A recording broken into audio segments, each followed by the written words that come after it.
Sure. Like as of now, I know you, Nick, right? We've been speaking on social media a lot, and now finally we are connected. I would love to ask you if you can tell us a little bit about yourself, like who you are, where you're coming from, and what you have done so far.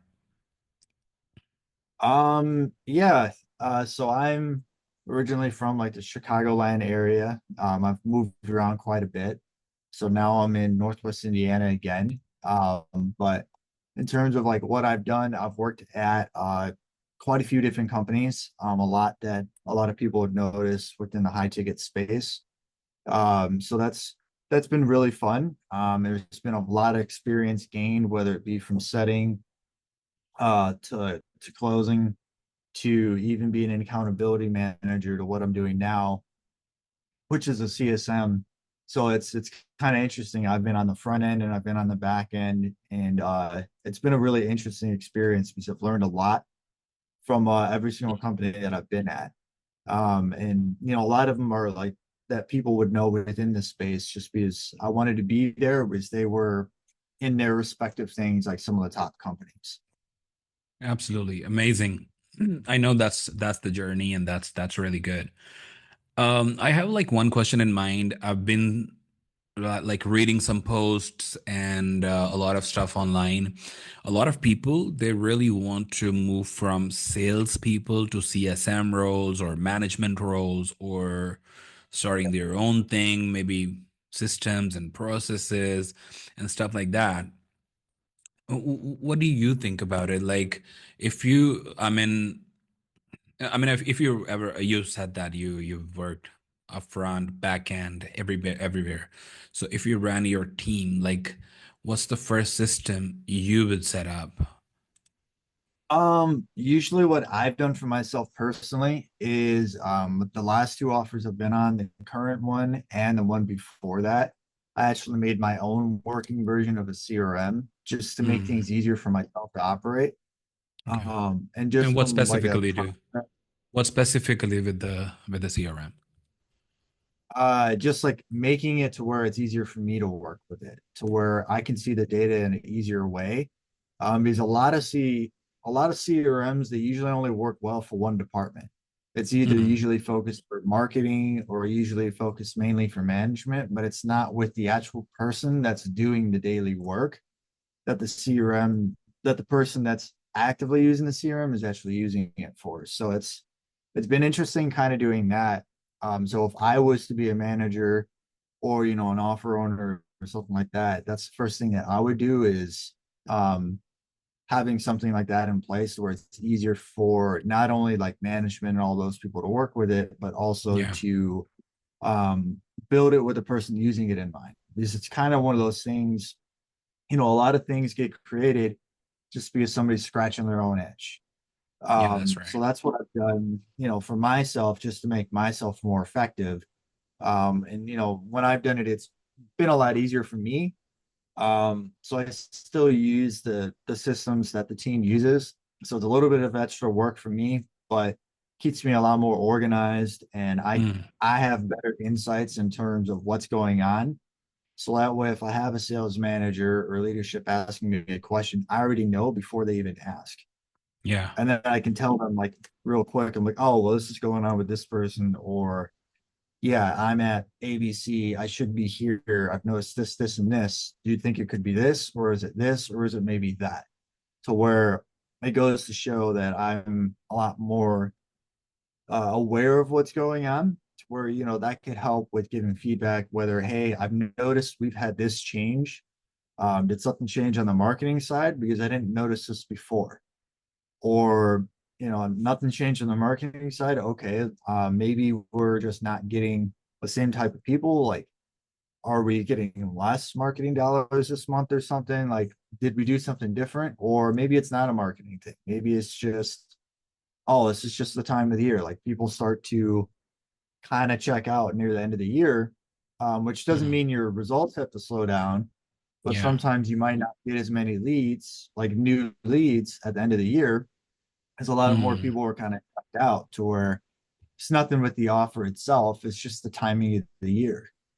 But you know, yeah. knowing those, it makes it easier to then kind of self audit and like, all right, this is just a situational thing. It's not anything that I'm doing that's affecting it. It's just a matter of the circumstances that are. And then sometimes it is okay, everything's consistent.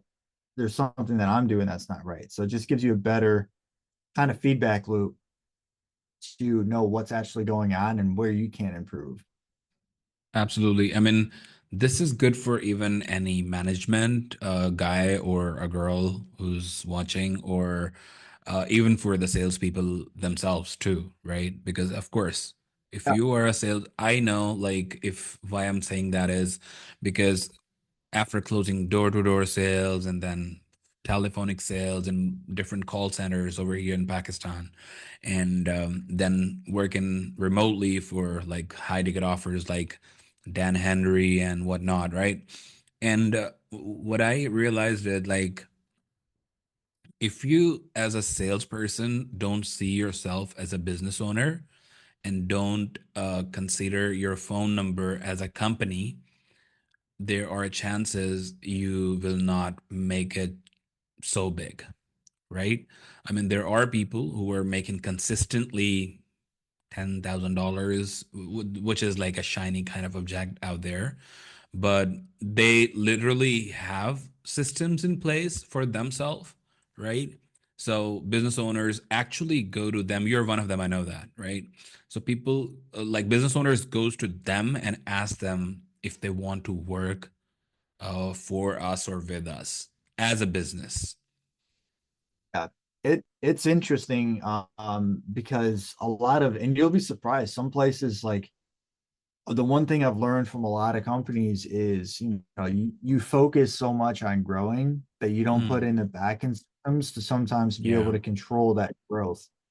And that's very common across the board, not even just in a high ticket space, but just in general, other yeah, places that I've worked, whether it be warehouses or other companies that happen to grow fast, was they were focused on growing, which absolutely, like, you want to be a part of a place that's growing. Like, because if you're not yeah. growing, you're dying basically. So it's like everybody wants to grow, which is good, but sometimes you have to be able to kind of build up your foundational stuff before you start to try to scale.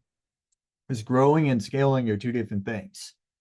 If you're trying to Mm, scale your company, you have to scale up processes and stuff before, because if you don't, then it gets chaotic, and then it gets to the point to where you're like, oh, now I'm just going to look for the quickest, easiest way to try to fix this problem instead of thinking about it a little bit. And there's no judgment there, right? Because like running a business or even in sales, there's a lot of things you have to take in account. And it's not easy building like a process or systems like that because it that's takes right. time, and it's Yeah, something that you got to give that space. It's just not like just like a sales script or like a sales process. When you're learning the avatar, the offer you're on, mm, you're not know that avatar, and probably 3 months in, after you get yeah, enough reps, like, oh, getting like these four common people. Now that I have these four common people, now I'm going to be able to refine my process when I identify, okay, this person fits within these buckets. So now I know how to yeah, handle the rest of this conversation. But see, like absolutely. that's creating kind of like your own process or system within Mm, it. Or you got to have mm, the data point to be able to do that. And that's why yeah, I've always tracked everything, whether it's Google spreadsheets or whatever that is. Every single offer I've ever been on, I've made my own version of a tracker just because I want to yeah. see certain things where I know where I can improve. Yeah, and I was watching like one of the training from Matt Ryder when I was in Committed Coaches, and he was like, "You dial your phone for 1 week, and after 1 week, just check what was the time during the day you had like more pickup, and what was Yep. the days and the times you have more Yeah, pickup. You would have like a better idea what's the most valuable time for you when you see like the absolutely. pickup rate is high, and you can build your own system for yourself when you know it, like, okay, I'm going to do this and that in between these days, in these hours, or maybe, or or the days, of course, during the week. Yeah, And this exact time, I'm going to pick up, like, bang my phone, right? And I'm going to just like yeah. blast the numbers and everything. I was Yeah. like that when I was at Sales Sniper, Mhm. because I was there for a little bit of time, and yeah, Awesome. exactly. I had to be. I was working another job, like a traditional job, on top of being a sniper at the time. So I had to be very effective with the time I had because I didn't have 8 hours, 10 hours I could put towards the role. So I had 4 to 5 hours, and I had to get all my dials in at that time. And Mondays and Fridays, Hmm. like in mornings, usually you're not going to get a lot of pickups because people are getting into the office. The week's kind of crazy. Or Fridays after like 3 p.m., forget about it. Like you're just Yeah, going to listen to song. You're wasting your time. You're better to set that's up right. follow-ups for the following week or Hmm. something like that because people just aren't answering their phones. Yeah. Now, of course, it depends on the type of offer. It depends on the quality of the leads you're calling too. So there's a lot of different variables that go into that. Some places are like, oh, we want to have you have 600 dials in a day. It's like, okay, if you want me to hit 600 dials a day and you have unlimited leads, what that tells me is that you're using me as a filter Yeah. to filter out because your marketing's not doing any filtering. You're having me do the filtering for you. And Yeah. there's nothing wrong with that, but you just have to know what that expectation is because if you're Hmm. having a lot of pickups, two 150 to 200 dials is a lot more realistic if you're having longer Yeah. conversation with people you're speaking to. Absolutely. Um, if it's like, hey, you got to hit 600 dials, it's like, all right, I know I'm going to be listening to a ringtone for Yeah. 4 or 5 hours. I mean, I Um, was on an offer where I was self-setting, and there was a dialer.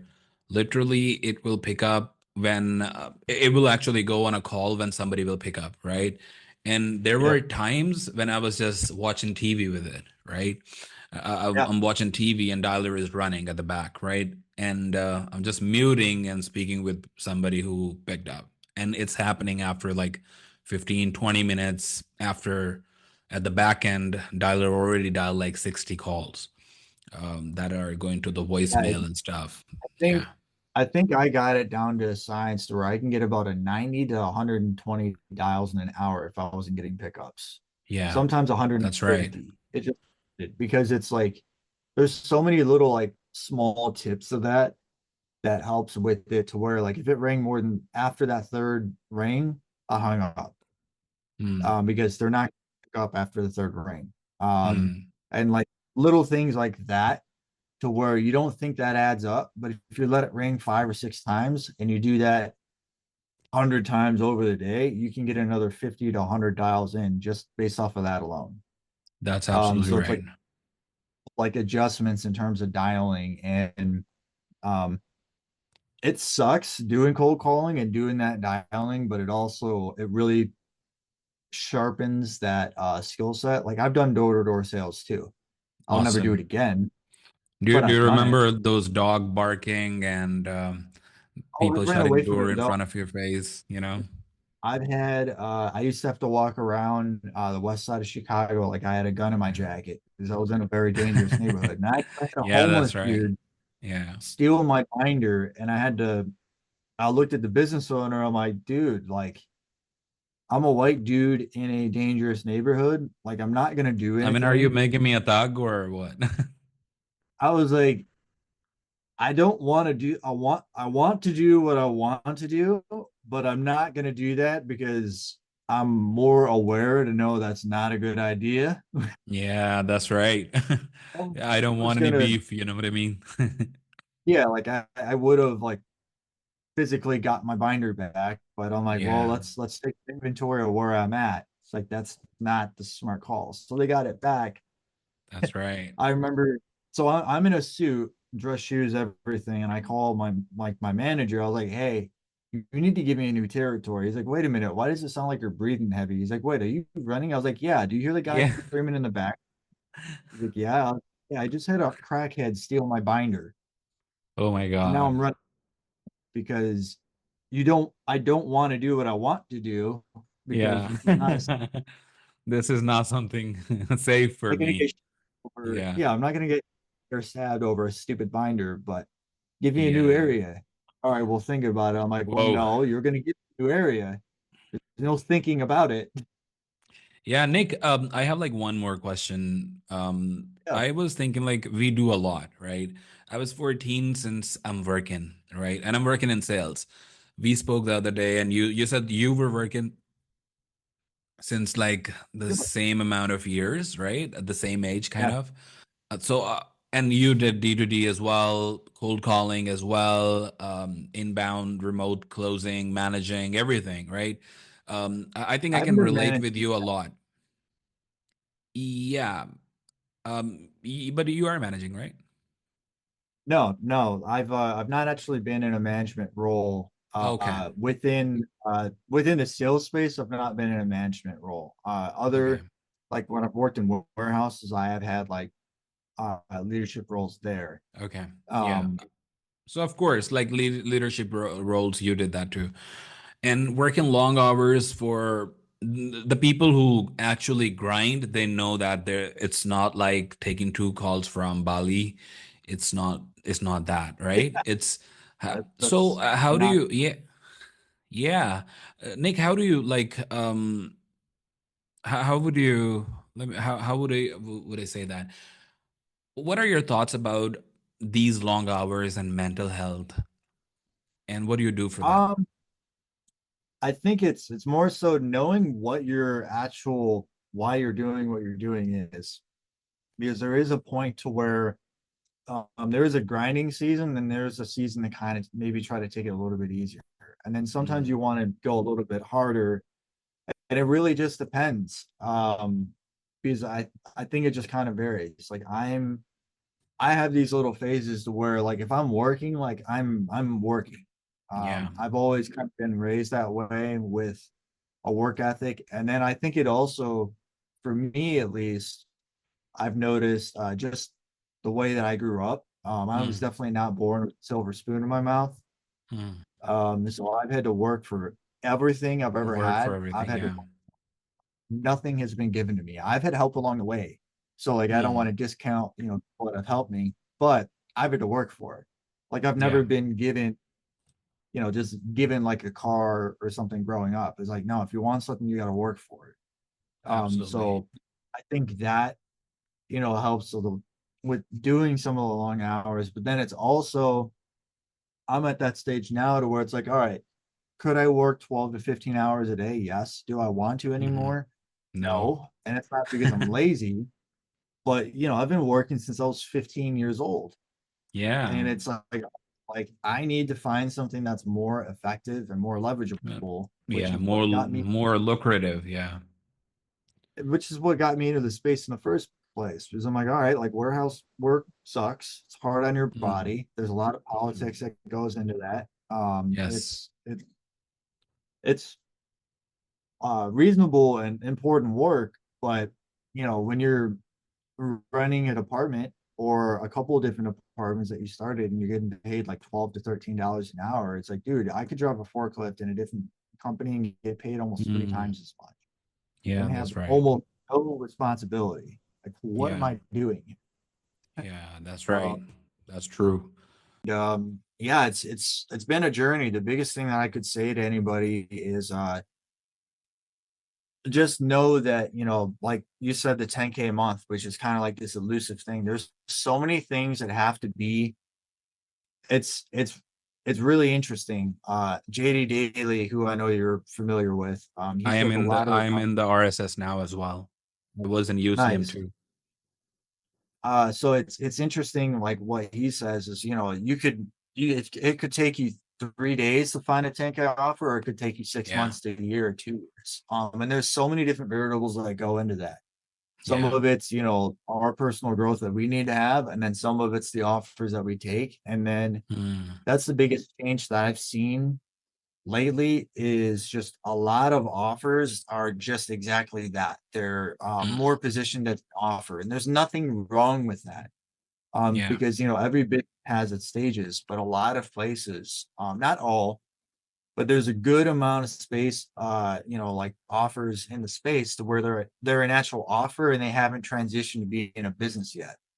Is a Yeah. business actually has systems and processes dialed in to where they're more able to leverage to where, it's not about just, I mean, business is about making money, absolutely. But Absolutely business right. is also about delivering and caring about, the customers that you're working with, and then focusing on retaining those clients instead of just only focused Absolutely. on getting more in the door and not caring what happens afterwards. And Mm, that's business in general, right? Like all businesses do that. But I would say the biggest thing is just remember why you got started and keep that in mind because it's you can't get to the goal that you want to get to, but you have to be, in the right situation.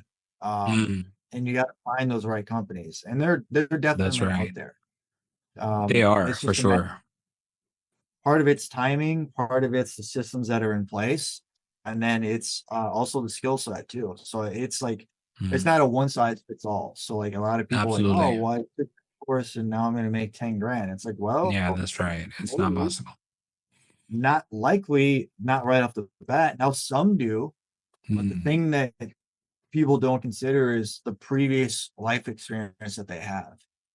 So, like, if you've never done leadership, or if you've never been in high stress situations, or if you've never yeah. had to negotiate, or if you've never done those things, maybe you were a Mm, server, you were, I don't know, anything for that matter. Maybe you, I don't know, like worked in a warehouse where you were like sewing buttons together or something. Like, that's yeah. a different skill set to where you're going to Mm, have a long curve versus like somebody that maybe was a server because they had to do customer service. They already know how to speak to people to earn those tips because that's how they make a living. So somebody that's like a server might have a faster, yeah. So, I and that's what mean, got me. yeah, man, that's really amazing. And Nick, I really appreciate it, man. This I know a lot of people wanted to hear this, and we finally did this. And I am actually blessed to connect with you and share this conversation. This is so productive. I appreciate it so much. It's been great connecting with you, and